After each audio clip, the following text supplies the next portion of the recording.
राज्यसभा चुनाव के लिए अब महज 24 घंटे बचे हुए हैं। 19 तारीख की शाम को ये बिल्कुल तय हो जाएगा कि राज्यसभा चुनाव के लिए किसकी रणनीति कामयाब हो गई है। दोनों ही दल रणनीति बनाने में जुटे हुए हैं, मगर जैसे सियासी समीकरण इस वक्त दिखाई दे रहे हैं, उसके बाद बीजेपी के पक्ष में 2 सीटें जाना बिल्कुल पक्का है।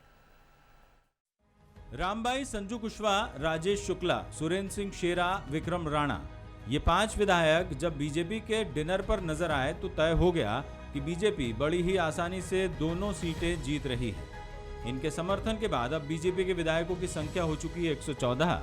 राज्यसभा चुनाव में 2 सीटों पर 52 वोट के बाद अब बीजेपी के पास 10 विधायक अतिरिक्त हैं। देखिए, हम ना तो पत्ते खेलते हैं और न पत्ते देखते हैं, न पत्ते फेंकते हैं। हम लोग तो भारतीय जनता पार्टी अपना काम ढंग से करती है। सब लोग इकट्ठे हुए, जिसमें हमारे मित्र साथी जिन्होंने हमारा विश्वास मत का भी समर्थन किया था, वो सारे साथी भी आए। उनका स्वागत है, हम सब साथ हैं। कांग्रेस भी निर्दलीय और सपा विधायकों के संपर्क में थी, मगर कांग्रेस का लंच इन लोगों को रास नहीं आया। दूसरी तरफ कांग्रेस के लंच में उसके खुद के विधायक नदारद रहे, इसलिए गुरुवार को भी विधायक दल की बैठक बुलाई गई, जिसमें बचे हुए विधायक शामिल हुए। कांग्रेस को क्रॉस वोटिंग की भी आशंका है, इसीलिए सेफ गेम के तौर पर कांग्रेस ने रणनीति में बदलाव किया और दिग्विजय सिंह को वोट देने के लिए 54 विधायकों को नामांकित किया है। पूर्व सीएम कमलनाथ भी दिग्विजय को वोट देंगे। देखिए, हमारे ये पार्टी की रणनीति है और हमारे पार्टी के वरिष्ठ लीडर्स ने जो है ये रणनीति बनाई है और रणनीति के तहत जो है हम सभी साथी जो है उसका पालन करने का काम करेंगे। इसी राज्यसभा चुनाव की वजह से मध्य प्रदेश में सियासी भूचाल आया। कांग्रेस की 15 महीने पुरानी सरकार गिर गई। ज्योतिरादित्य सिंधिया ने बीजेपी का दामन थाम लिया और इसी राज्यसभा सीट की वजह से मध्य प्रदेश की 24 सीटों पर उपचुनाव की नौबत है और अब तक सब कुछ वैसा ही है जैसा आकलन किया गया था। अब चंद घंटे का इंतजार है, जिसके बाद सियासी स्थिति और साफ हो जाएगी। Bureau report, Bansal news.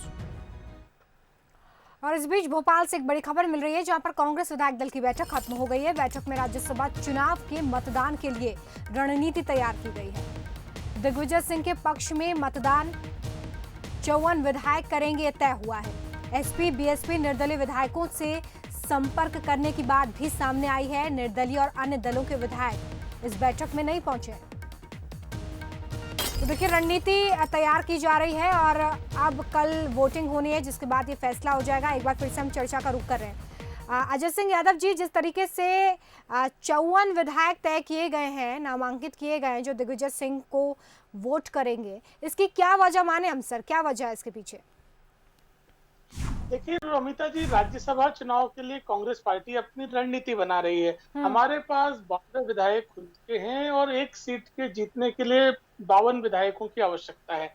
अभी मॉक ड्रिल दी गई है और सभी विधायकों को निर्देश दिए गए हैं किसको कहां वोट देना है। अब ये कहना कि कितने वोट किसके पक्ष में और कौन विधायक किसको दे रहा है, ये एक बेमानी बात है। हमारी पार्टी रणनीति बना रही है। और जहां तक रही बात निर्दलीय सपा बसपा की बैठक में ना आने का, ये कांग्रेस विधायक दल की बैठक थी। हमने किसी भी दलीय या आदर्श अजय जी 52 विधायकों की जरूरत है, 52 विधायकों की जरूरत है। आप 54 विधायकों से वोट डलवाने की बात कर रहे हैं। यही तो मैं पूछ रही हूँ कि ये 2 जो एक्स्ट्रा वोट डलवाने की आप बात कर रहे हैं, इसके पीछे क्या कारण है?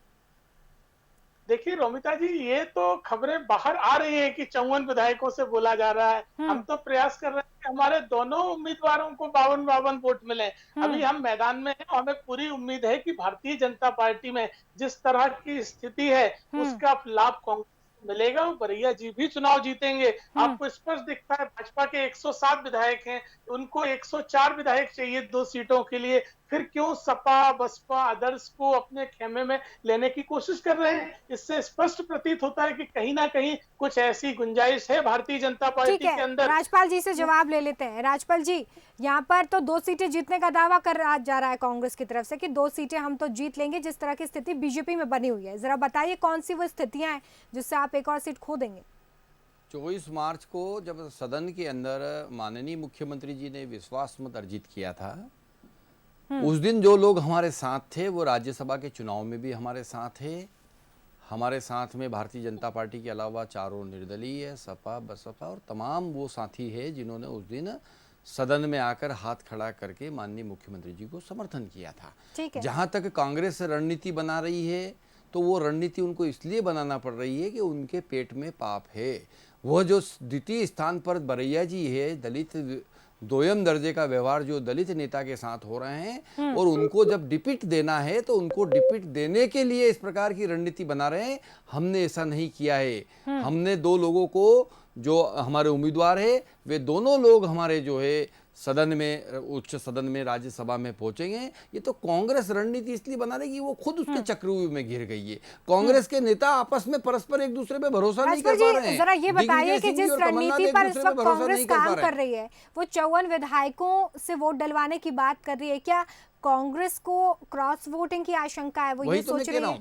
रोमिता जी वही कह रहा हूँ कि कांग्रेस के नेताओं पे परस्पर एक दूसरे पे भरोसा नहीं है। कमलनाथ जी को दिग्विजय जी निपटा रहे हैं और दिग्विजय सिंह को अंदेशा है कि कहीं ऐसा नहीं हो कि बदला लिया जाए, क्योंकि कमलनाथ जी पिछले दिनों बोले हैं ये बात कि मुझे अंधेरे में रखा गया, मुझे भरोसे में रखा गया और मेरी सरकार गिर गई। तो ये उनके अंदरूनी मामला है, इसलिए उनको रणनीति बनाना पड़ रही है, क्योंकि वो इसको रण समझ के कर रहे हैं। हम रण नहीं मान रहे हैं। ये सीधा सीधा एक चुनाव है और चुनाव में हम आदर्श आचार संहिता का पालन करते हुए इस चुनाव में हमारे दोनों कैंडिडेट राज्यसभा के लिए मध्य प्रदेश से जाएंगे। हमको पूर्ण विश्वास है, हमारे यहाँ किसी प्रकार का कोई घर्षण नहीं है, सब कुछ लुब्रिकेंट है, भरोसे की बात यहाँ पर हो रही है।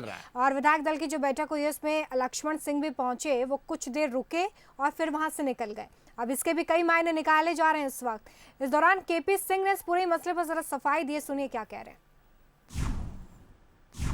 विधायक केपी सिंह हमारे साथ हैं, अभी बैठक से निकले हैं। सर, लक्ष्मण सिंह जी बैठक में शामिल नहीं हुए हैं, बाहर निकल गए थे पहले ही? नहीं, बैठक में शामिल होने हाजिरी लगा के वो चले गए और उन्हें जो जानकारी बैठक में दी गई उनको पहले से जानकारी है। उन्हें उचित नहीं समझा, इसलिए कोई दूसरा काम हो रहा होगा तो चले गए। सर, पिछली बैठक में आप भी नहीं शामिल हो पाए थे, क्या वजह है? मैं भोपाल में नहीं था, मैं कल रात को ही यहाँ पहुँचा। सर, क्या रणनीति होगी कल? दिग्विजय सिंह के साथ कितने विधायक होंगे? दिग्विजय सिंह के साथ जितनी संख्या उतनी है। 52 की जगह 54 विधायक क्यों? किसने बताया आपको 54? बयान सामने आ रहे हैं सर। मुझे हमें ऐसी कोई जानकारी नहीं है। सर, सपा बसपा के जो विधायक थे वो कांग्रेस के साथ नजर आए थे सरकार के समय, लेकिन अब बीजेपी के फेवर में जाने की बात कर रहे हैं। तो अब उसके लिए कांग्रेस क्या कर सकती है? बातचीत करने की कोशिश हुई सर उनसे? कमलनाथ जी इसका जवाब दे सकते हैं। तो कांग्रेस विधायक केपी सिंह हमारे साथ थे विधायक दल की बैठक में शामिल होने के बाद। उन्होंने तो देखिए, फिलहाल इस पूरे मसले पर सफाई दी गई है। ये कहा गया है कि ऐसा नहीं है, सब एकजुट हैं और उम्मीद जो है वो फिलहाल जो बयानों से समझ में आ रहा है वो एक ही सीट जीतती हुई कांग्रेस नजर आ रही है। लेकिन यहाँ पर अजय सिंह यादव जी 2 सीटें जीतने का दावा कर रहे हैं। वो कह रहे हैं कि फूल सिंह बरैया जी भी जीतेंगे। सर, दावे में कोई आधार है या फिर बस ऐसे ही दावा किया जा रहा है? देखिए रोमिता जी, सबसे पहले भारतीय जनता पार्टी का ये कथन पूरी तरह गलत है कि बरैया जी को हम लोग जितवाने का प्रयास नहीं कर रहे हैं या उन्हें प्राथमिकता नहीं दे रहे हैं। जब राज्यसभा चुनाव की घोषणा हुई उस समय मध्य प्रदेश में कांग्रेस की सरकार थी, हमारे 114 विधायक थे, 121 विधायक का समर्थन उस सरकार को था। तो हम पूरी तरह से दो राज्यसभा सदस्य जीतने की स्थिति में थे, इसलिए हमने 2 उम्मीदवार खड़े किए थे और उस स्थिति में आसानी से हमारे दोनों सदस्य। पूछ रही हूँ आपसे कि आप जो 2 सीटें जीतने का दावा कर रहे हैं, आप ये कह रहे हैं कि 2 सीटें हम जीतेंगे, इसका पहले क्या नंबर पे कर दीजिए ना। दिग्विजय सिंह की जगह बरैया जी को आप वास्तविक में अगर जिताना चाहते हैं, अगर दलित विरोधी कांग्रेस नहीं है, अगर दोयम दर्जे का व्यवहार आप कांग्रेस के साथ, दलितों के साथ कांग्रेस नहीं कर रही है, तो पहले नंबर पे आप बरैया जी को कर दीजिए, दूसरे नंबर पे दिग्विजय सिंह जी को कर दीजिए। दिग्विजय सिंह तो वैसे भी बहुत तिकड़म में एक्सपर्ट है, वो उनका लगाएंगे। अजय जी देखिए सिसोदिया जी, भारतीय जनता पार्टी में जो हालात हैं, सत्यनारायण जटिया जैसे बड़े दलित नेता का टिकट काट के आपने 2 दिन पहले आए महाराज को टिकट दिया है और हमें पता है आपकी पार्टी। अजय सिंह जी, ये पुरानी बात हो गई। हर डिबेट में कांग्रेस की तरफ से यही बात कही जा रही है। सर, गलत आप कह रहे हैं। बोलिए ना, बताइए ना, क्या आधार है दावे का, ये बता दीजिए ना।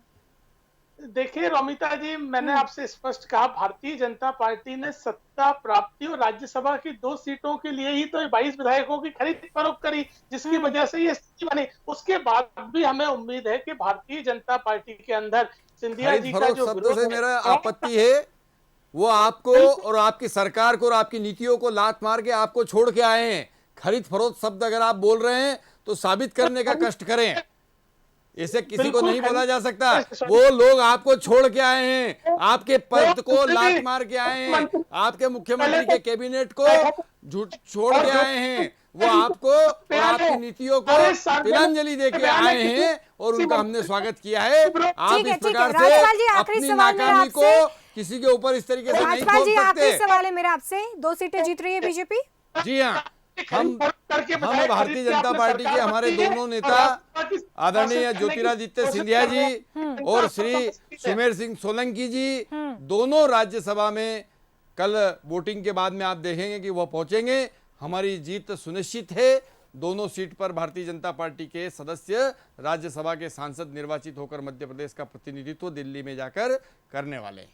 चलिए, बहुत शुक्रिया आप दोनों का हमारे साथ जुड़ने के लिए।